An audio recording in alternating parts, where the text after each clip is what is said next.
A preacher, a liquor inspector, and a tale of murder and intrigue in the borderlands of 1920s Windsor-Detroit. And if that's not enough to pique your interest, how about the fact that it's all true? The book is called Dying for a Drink: How a Prohibition Preacher Got Away with Murder. It's written by author and lawyer Patrick Brodie. It's a fascinating look at Prohibition-Era Ontario. And Patrick Brodie joins us now for more. Great to meet you. Good to be here. Well, this is really quite some story, which I confess I knew nothing about until having read the book. So let's get into this. J.O.L. Spracklin. Who's he? Methodist minister, fellow from Windsor, big, tall, strong guy who knew what people should do and how people should live. And what they shouldn't do. And what they shouldn't do, and they shouldn't drink. Mm-hmm. Was he, I mean, could we say he's our Eliot Ness? You want to go that far? I wouldn't go that far. He was certainly a crusader, and he knew what he wanted to do, but he was not a policeman. And as far as the law was concerned, it was kind of a mystery to him. Wasn't a policeman, but he packed. He did. He packed quite a few guns, and he was quite concerned about the welfare of himself and his family. But as far as police procedures and knowing how to actually act in law enforcement, it wasn't him. Okay, well, let's go back to the time, because he certainly took it upon himself to keep a certain amount of law and order at the time. Let's set, in some respects, I don't want to give away too much of the story here, but we've got to set it up a little bit. So there are circumstances that have him face to face with a guy named Babe Trumbull, who's a barkeep, right? Is that the idea? Yeah, that's it. And how did the two of them end up face to face in this encounter, which would result in one of them shooting and one of them dying? Well, it was really almost a chance encounter that occurred in this one incident in the morning of about 3 o'clock in the morning on November the 6th, 1920, where the two of them bumped together in Babe Trumbull's saloon, a roadhouse, and they confronted each other for 5-10 seconds. And yet out of that arose this incident that's described in the book, and in many ways it was really kind of the high water mark of the Prohibition era in Ontario. It was when everything all came together and was one incident. Did these two know each other? They did. Ironically enough, they had grown up together in Windsor. They'd been both mutual gang leaders in some of the tougher schools in town. And so they'd actually kind of known each other since childhood. Was Babe Trumbull's place legal? No. He had no license at all. Even in those days, you could sell near beer, which was 2% alcohol, which was kind of beer-flavored water, but he didn't even have a license for that. He was just operating a saloon out in Sandwich, south of Windsor, without any say-so. Did Spracklin mean to kill him? Hard to say. As I say, they kind of bumped together. There was a confrontation, and there are various stories as to what occurred in these 5 or 10 seconds. Some say that Trumbull was armed. Some say he had no weapon at all, and the minister just gunned him down. The truth of it is anybody's conjecture. Well, this is the thing. You're talking about events of 100 years ago, and you're relying, no doubt, on newspaper accounts of the time. I mean, there's nobody left who would be an eyewitness that you could have interviewed. So how do you know you got the real story? Well, as best you can by looking at the various events of it all. Various people, even some of the defense attorneys, the defense witnesses, said that perhaps Babe Trumbull was armed and he was threatening the minister. On the other hand, the Crown prosecutor, Mr. Rod, was a devout member of the minister's church and a supporter of his in Prohibition, so not exactly a neutral party in the whole thing. Why'd you want to write about this in the first place? Well, because it was the one incident that really seemed to bring to focus all the temperance activity in Ontario. And it all came to a head in the fact that this minister would confront a man and take his life because he dared to sell beer. And people started to stop and think, saying, what are we doing here? Prohibition's been in at this point for, what, 4 years, something like that? Well, we had a form of prohibition in Ontario. And with, once again, being Canada, we had our legal ins and outs. We had the Ontario Temperance Act since 1916, which banned the saloons and the sale of alcohol. Could still import booze from Quebec, but even that came to an end during the very last phases of the war in 1918. So we had a bit of a blackout of alcohol, until January of 1920, when the two events came together, really kind of a perfect storm for the Prohibition era. The United States enacted the 18th Amendment, and they went completely dry. And the federal government in Ottawa released its prohibitions on mail order of alcohol. So all of a sudden, everybody in Ontario could order as much booze as they wanted. So Ontario was flush with liquor. The United States had none, so it was just the making of a perfect enterprise. Was the Reverend charged with killing the barkeep? Not at first. As I said, his friends in the Methodist Church, which was a very powerful institution in Canada in those days, kept him out of it. But the government really had nothing to do with it. A man had died. He'd been shot down by this minister. So he was charged with manslaughter and had to stand trial for it in 1921. And we're not going to give away the ending, okay? Yeah. We'll keep the ending secret. Okay. I mean, you want a few people to buy the book, don't you? I do. Okay, there you go. You're from Windsor. You still live in Windsor, right? Yes, it is. Is this a story that you grew up? I mean, is it sort of lore in Windsor that you would have heard about it? It's part of local lore. People talk about it quite a bit, and they tend to talk about parts of it that perhaps are a little exaggerated. So I thought that we should go back and, as a lawyer, look at exactly what happened to these two people. Now, of course, Windsor-Detroit is probably the one part of this province where, I mean, they're so interconnected, it's not funny, right? I mean, lots of people live in Windsor, work in Detroit, and vice versa. Tons of cross-border activity at the time. When America went dry and Ontario, Windsor was still wet, give us a sense of what that border was like at the time.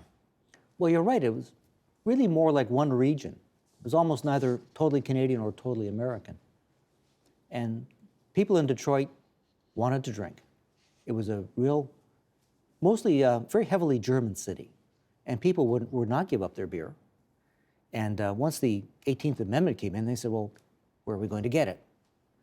Well, you had a situation now where people in Windsor could buy a quart of whiskey for about $1.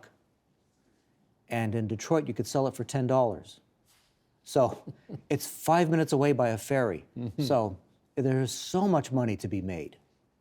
And people in Windsor are just buying up so much alcohol from basement to attic. They're just filling up their places. The one stat was that at one point in Windsor, they were buying more liquor in 1 month for every man, woman, and child in the city. People would have been dying from alcohol poisoning if they actually drank all this stuff. They were selling it, obviously. It was all going across the river. But, I mean, you might also have the impression that there were lots of people from Detroit constantly coming over to Windsor so they could get a drink. Was that happening as well? As well, sure, because you can just simply buy it in Windsor, no problem. Now, this Spracklin fellow obviously represents a temperance movement of the time. How strong was it? It was, and it was very sincere in their beliefs. On the way to the studio, I went down Gerrard Street and passed by that wonderful building, the Women's Christian Temperance Union building. Beautiful structure. Yeah. And it's really a monument to the sincerity of the people who believed in temperance. That it was drunkenness was a huge problem in early Ontario, especially in the frontier days. Whiskey was prevalent. It was one of the main drinks. So it was a difficulty. These people thought that if we can get rid of the demon rum, we'll have a better, sober society. So the Reverend Spracklin represented what was really the majority view in Ontario, especially in the rural areas, that we should have absolute prohibition and people should stop drinking. And not by the force of moral suasion, should be the law. But in the same way that marijuana was illegal for many, many, many years, but if you got a doctor's license, you could consume it to help with your aches and pains, some booze was legal for people who were sick. Was that not the case? Yes. I believe Stephen Leacock was the person who pointed out that so long as you had a doctor's note, you could get alcohol. So people ended up in doctor's offices almost as if they were saloons. I wonder how did the temperance movement convince Ontario legislators to bring in prohibition, given that Queen's Park was one of the biggest operating speakeasies, of all time. The booze was flowing constantly down there. It was, and it was flowing constantly in Toronto. Toronto was very much of a drinking city as well. But the province itself, especially the rural areas, didn't hold with liquor. And whenever there were plebiscites on it, Ontario voted overwhelmingly to go dry. Now, the cities were wet, countrysides were dry, but the First World War brought everything to a peak. And people were looking at the sacrifice that young Canadians were making in the trenches, and they said, well, we should follow that and sacrifice a little bit ourselves. And the Ontario Temperance Act was passed in 1916. Saloons closed down. There would have been lots of alcohol manufacturers, though. I mean, Gooderham and Worts was in this town. Hiram Walker was down in your neck of the woods. How did they not protest to the hills about a prohibition on the sale of their previously legal product? Well, they really didn't have to. That's the wonderful part about Canada and our great federal system, that the interprovincial and international sale of alcohol remained legal. They never shut down. They kept on producing whiskey. It's great to have this constitutional system of ours. You can't buy it at a saloon, but they keep manufacturing it. And selling it where? Anywhere? Well, they could sell it internationally. And of course, in Windsor, as occurred in our Prohibition period, they would line up the freighters filled with alcohol from Hiram Walker's going to Cuba and sail away and be back in about 3 or 4 hours, having discharged their load. How did the authorities of the day police this? Well, they really didn't. Bearing in mind that, as it became clear that despite Reverend Spracklin trying to stop the shipment of alcohol across the border to the United States, it was perfectly legal. There was nothing in Canadian law barring the sale of alcohol outside the country. Now, it was illegal in the United States, but his efforts to stop shipping to the United States were totally illegal. People had a right to do it. But I have this image in my head of cops banging down the doors of illegal speakeasies trying to arrest people, morning, noon, and night. Did that happen? Not really. There was some enforcement with regard to illegal liquor in the Windsor-Essex area, but it was difficult, and especially because the Toronto press termed the Windsor area the Essex frontier. It was kind of the Wild West, where there were no laws. Well, you are west of us. There we go. And it was wild. And it was wild. The Attorney General of the day, a secret drinker, right? Well, it was William Rainey.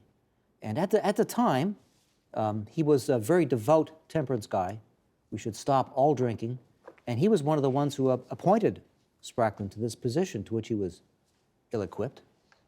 But Attorney General Rainey was quite firm in the idea that he thought all the people in Ontario should stop drinking completely. In later years, it turned out, of course, that he actually enjoyed a tot of rum himself late at night. You're not, hang on a sec, I don't know if I'm ready for this revelation. Are you saying there's hypocrisy in politics? It turned out, and he made this revelation in front of a Toronto reporter, begged him to keep it secret, but obviously it got out. I feel like Claude Rains right now, wanting to say, I'm shocked that there's gambling taking place in this establishment. Same kind of deal. Same kind of deal. Yeah. How did Prohibition eventually come to a legal end in Ontario? Well, finally, the Conservatives under Howard Ferguson took over the reins of office in the mid-1920s. He was a Tory premier. The Tory premier. And in 1927, they repealed the Ontario Temperance Act, and we had the Ontario Liquor Control Act. And now you could actually go into a government dispensary and put in your little chit across the bar, and they might give you alcohol in a brown paper bag, which you had to take immediately back to your house. I remember those days. So do I. It's crazy. But I think anybody who's probably over 55, which is not that long ago if you think about it. If you were a kid and you went, as I remember doing with my dad, going to the LCBO to buy booze, and there was no booze visible. You filled out a chit, and they went and took it out of the back room because, God forbid, anybody should be able to actually look at a bottle on the shelves of a store. Right. That was the way it was. It was kind of a criminal activity which was, marginally legal. That was about it. Now, what happened to the temperance movement after Prohibition was repealed? Well, they tried to keep going, but once again, it was a bit of a losing cause. Although parts of Ontario remained closed, there was always the local option to ban alcohol in certain areas, and until recent times, actually, some areas were still dry. So if your township wanted to ban all kinds of sales or saloons, you could do that. I remember in the west end of the city, in High Park, there was a part of High Park that was dry until the middle 1980s. Yeah. You could get a drink on the north side of Bloor, I think, but not on the south side. You had to drive somewhere else if Yeah. you wanted to drink. Yeah. Yeah. And nobody found that particularly off-putting or strange? Well, it was kind of this patchwork solution we had to things in Ontario where if people wanted to drink, they could, but they had to do so in a certain area. Other people who are more God-fearing don't have to drink. Do you remember Battling Bill Temple? Does that name ring a bell at all?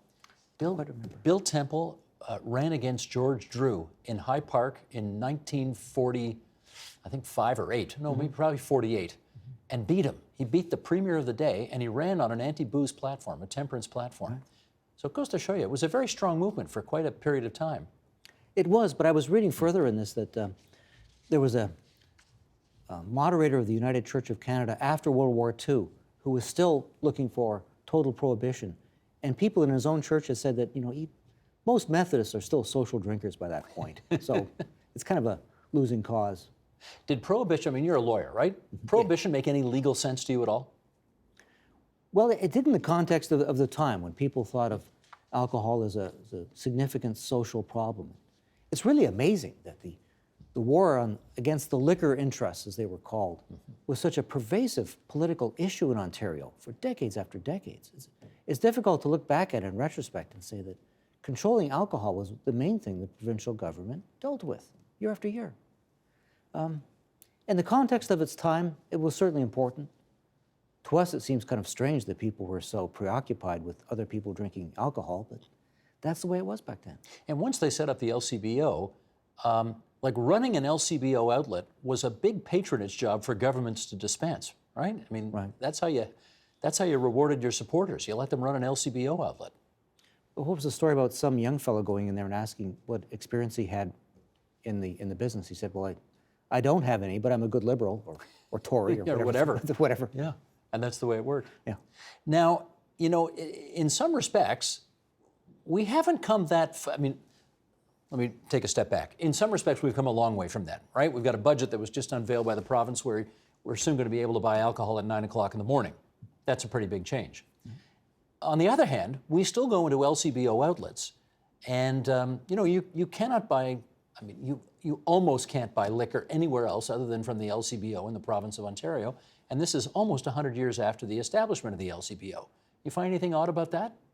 It is strange, isn't it? Because prior to that, at least in the 19th century, you could have bought liquor anywhere.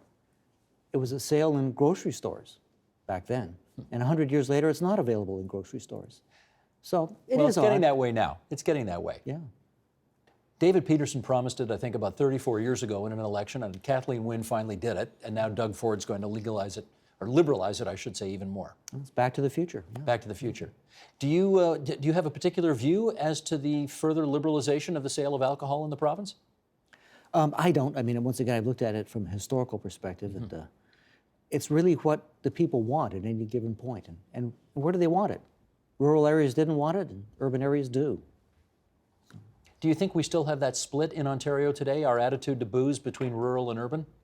I wonder. You still tend to see a bit more in the way of a conservative approach towards things in Ontario, and to some extent there's a reason, if that's the way it is, then why not recognize it? Do you see comparisons between the legalization of marijuana now versus the legalization of alcohol after Prohibition nearly 100 years ago? Well, to some extent, especially in our area, the Windsor-Detroit area, you kind of wonder whether there's going to be any renewed, instead of rum running, is it pot running? I guess so. I don't know. Yeah. You can imagine people coming in from Detroit to go buy legal pot, legal in Ontario anyway, right? But that's the funny thing about it, because we don't have a retailer in Windsor. The closest one is in London. That's a long drive. It's a long drive. And, Michigan is going to legalize recreational cannabis. I believe they have, but they'll have openings in next year. So they'll have retailers there. So people in Windsor are going to go to Detroit to I was going to say, you might find the pot runners going the other direction. Everything old is new again. The name of the book is Dying for a Drink, which somebody did back in the day. How a Prohibition Preacher Got Away with Murder. Patrick Brodie's been our guest. Thanks for coming into TVO tonight, and safe back to southwestern Ontario for you. My pleasure. The Agenda with Steve Paikin is brought to you by the Chartered Professional Accountants of Ontario. CPA Ontario is a regulator, an educator, a thought leader, and an advocate. We protect the public. We advance our profession. We guide our CPAs. We are CPA Ontario. And by viewers like you. Thank you.